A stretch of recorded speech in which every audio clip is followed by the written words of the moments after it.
So today we've got a nice, quick, easy tip on just using the Lasso tool in Photoshop. And sometimes people grab hold of this and they're not quite sure how it works. Well, the way it works is pretty simple, really. It really is like a lasso. So if you have an image like this and you're wanting a loose, rough selection around the bird, for example, maybe you're wanting to use something like content aware fill simply to get rid of it.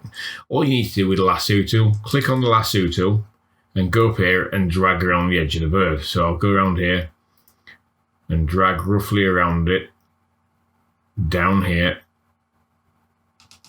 back up around the tail and to the top. And we have a rough selection of an area around the bird.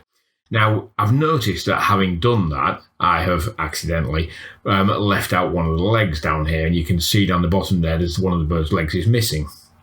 One nice little shortcut with this tool is if you hold the shift key down, you'll notice the actual cursor changes. So when I hold it down, that's the normal one. If I hold it down, I get the little plus on there. And the plus on there allows me to add to the selection. So I can go in there and I can add that area to my selection.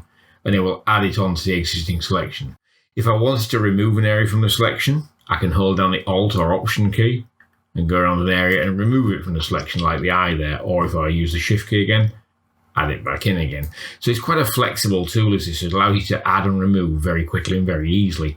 And what you'll find is the edge on that selection by default is going to be quite hard. So if I was to simply do Ctrl-J to copy that to a new layer, so you can see a new layer here with the bird, and I'll just hide this background layer for a minute.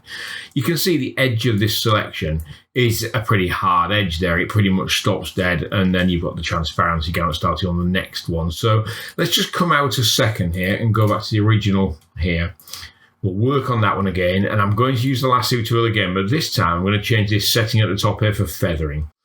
And feathering effectively will give me a softer edge to this. I'm going to go around the edge. I'll need to do the selection again now that I've turned the feathering on. So I'll go around the edge here. We'll remember the leg this time. Around the bottom of the tail, back up this side here.